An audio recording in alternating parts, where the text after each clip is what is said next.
خدا نہ خواستہ اب انڈیا پاکستان کی فل اسکیل وار چھڑ گئی تو اس صورت میں کیا خیال ہے کہ چائنا پاکستان کو کس حد تک سپورٹ کرے گا اور کیا وہ فائنینشلی بھی کرے گا؟ کیونکہ ان the past we have seen کہ فائنینشیل اسسٹنس زیادہ تر ہم کو یو ایس سے ملتی رہی ہے، تو اس صورت میں کیا یو ایس بھی ہماری سپورٹ میں آئے گا اور دوسرے ممالک بھی ہماری سپورٹ میں آئیں گے، اور پاکستان لانگ ٹرم وارز کتنی سسٹین کر سکتا ہے؟ پتہ نہیں کتنے سوال آپ نے ٹھوک دیے ایک ہی کے اندر.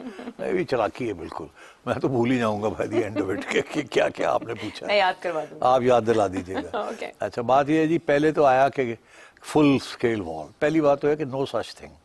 فل اسکیل وار والی بات ہی کرنا جو ہے نا is a non starter, because full scale war کا تو مطلب ہے نیوکلیئر وار.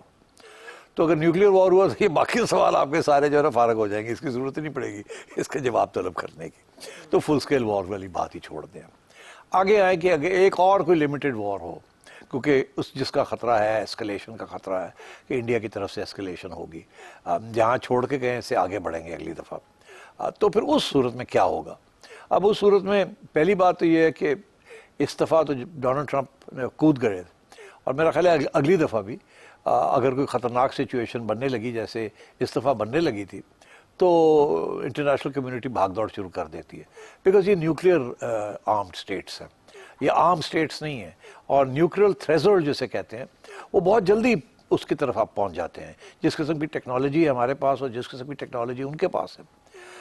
تو یہ will be a major factor کہ کس سٹیج پہ جب یہ ایسکلیشن ہوتی ہے تو کس سٹیج پہ انٹرنیشنل کمیونٹی کود جائے گی، روک دے گی دونوں کو. اور دونوں ذمہ دار ہیں اس حد تک کہ انہیں پتہ ہے کہ وہاں تک نہیں جانا جہاں نیوکلیئر سیبر ریٹنگ شروع ہو جائے گی. سو یہ تو دوسری بات. تیسری بات یہ ہے کہ چائنا کی اسسٹنس آپ کو 3 قسم کی مل رہی ہے اور 3 قسم کی ملے گی، شاید بڑے پیمانے پہ بھی مل جائے، ڈپینڈنگ آن کس لیول پہ جا کے ایسکلیشن ہوتی ہے اگلے راؤنڈ کے اندر.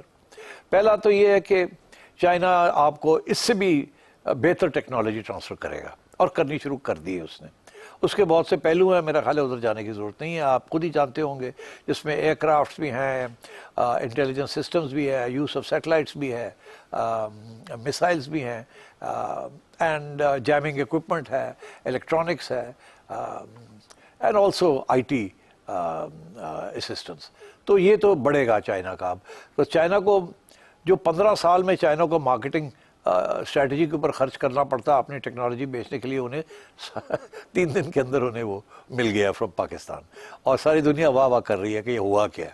اور سب سے زیادہ خوش پاکستانیوں کے علاوہ تو چائنیز ہیں، کیونکہ ان کی technology suddenly American technology, state of the art American and European technology کے ساتھ کمپیئر ہونی شروع ہو گئی ہے.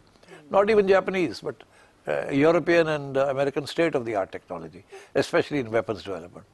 تو میرا خیال چائنیز سے زیادہ خوش تو کوئی نہیں ہے. انہوں نے سارا کچھ جو بنایا اور وہ ٹیسٹ کر لیا ہے، انہیں پتہ چل گیا کمزوریاں کہاں ہیں کہاں نہیں، آگے کی طرف جانا ہے.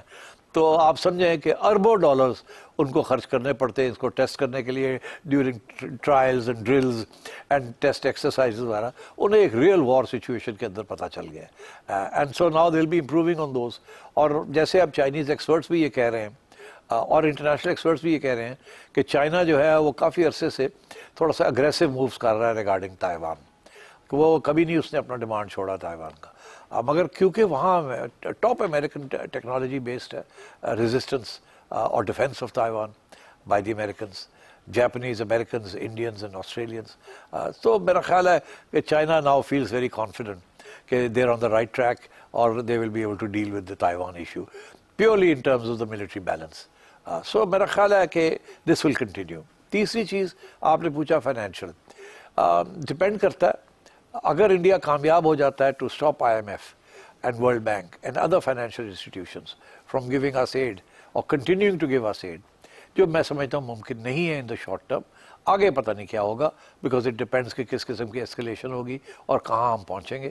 اور ہو سکتا ہے کہ اگر سیریس ایسکلیشن ہو تو خود ہی امریکہ ہی خود جو ہے وہ یا انڈیا کو روکنے کے لیے کچھ اقدامات کرے گا، پھر ہمیں روکنے کے لیے کچھ اقدامات کر سکتا ہے، جس میں یہ ٹولز ہیں ان لیوریجنگ کے لیے for the Americans, because these are all American اور یورپین انسٹیٹیوشنس. تو چائنا ان دیٹ اسٹیج آپ کو 2 قسم کی، وہ 3 قسم کی امداد دے رہا ہے اس وقت فائنینشیل.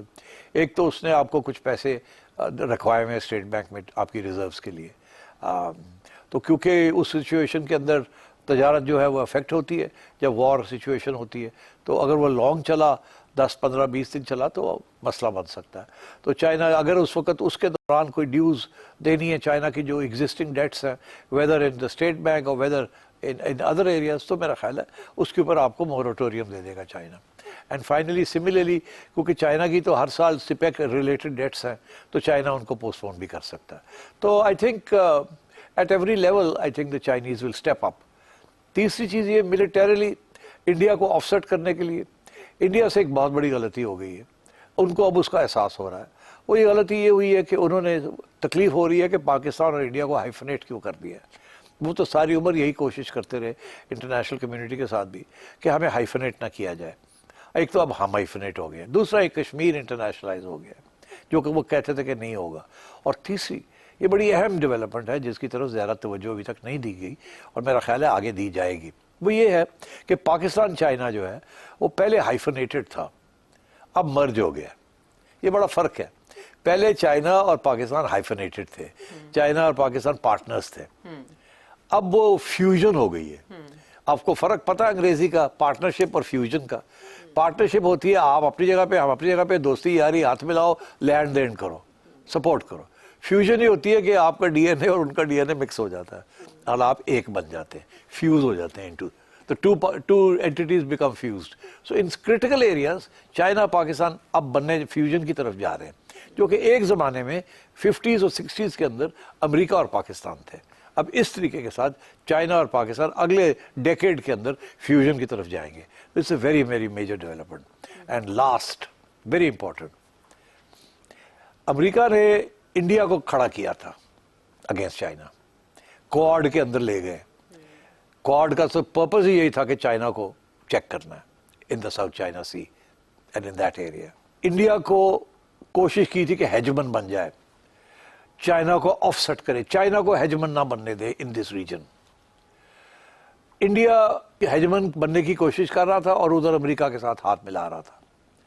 ہوا یہ ہے کہ انڈیا جو ہے اپنی ریجن کے اندر ساؤتھ ایشیا کے اندر ایک بھی ملک کے اوپر ہیجمنی نہیں رہی اس کی، مالدیوز کے اوپر بھی نہیں رہی اس کی ہیجمنی. تو انڈیا کا بہت بڑی شکست بی جے پی کے اندر ان دا لاسٹ 10 years ہوا ہے کہ ایک ایک کر کے instead of becoming hegemonic and India کی projection of power has rebounded, وہ اس کے واپس آ کے گلے میں پڑی ہے. لوگ ایکسیپٹ کرنے کے نہیں تیار ہیں انڈیاز ہیجمونک ڈیزائنس. وہاں انڈیا فیل ہو گیا. امریکہ کو بڑا پریشانی ہوئی ہے اس کے اوپر کہ یار یہ تو ہم نے مورا کھڑا کیا تھا چائنا کے خلاف کہ چائنا کی ہیجمنی یہاں نہیں ہونی چاہیے ساؤتھ ایسٹ ایشیا میں یا ساؤتھ ایشیا میں، اور انڈیا کی ہونی چاہیے. تو انڈیا تو فارغ ہو گیا، can't be hegemon in this region any more. اور مور امپورٹنٹ، انڈیا چائنا کے خلاف کھڑا کرنے کے لیے ہیجمنی بھی ضروری تھی اور پھر ملیٹریلی چائنا کو کنفرنٹ کرنے کے لیے بھی بڑی ضرورت تھی اس کی. تو انڈیا تو پاکستان کو نہیں کر سکا تو چائنا کو کیا کرے گا؟ چائنا نے انڈائریکٹلی انڈیا کو یہاں شکست دے دی. تو اب سچویشن یہ ہے کہ امریکہ سوچوں میں پڑ جائے گا کہ یار اسی جڑا موہرا کھڑا کیتا سی وہ تو پیدل ہے، وہ تو فارغ ہو گیا ہے، انہوں تو پاکستان نے چھٹی کراتی ہے. تو وہ چین جڑا ہے انہیں پچھو بہ گئی سارا کچھ کر لیا. تو چین نو اسی کس طرح کنفرنٹ کریں گے with a partner like India? آپ سمجھ رہے ہیں. اور انڈیا کے اندر بھی اب بہت سے سوال کھڑے ہو گئے جس کے اوپر پھر کسی وقت بات کریں گے. تو میں یہ سمجھتا ہوں کہ امریکہ کو انڈیا اسٹریٹجی ری اسیس کرنی پڑے گی، انڈیا کو چائنا اسٹریٹجی ری اسیس کرنی پڑے گی، اور انڈیا کو پاکستان اسٹریٹجی ری اسیس کرنی پڑے گی. India is in trouble. ٹھیک ہے. بہت سے سوال انڈیا میں بھی رجیم چینج کے حوالے سے اٹھ رہے ہیں، جیسے آپ نے کہا کہ اگر موہرے نے کام نہیں کیا تو امریکہ سوچ سکتا ہے ایسے.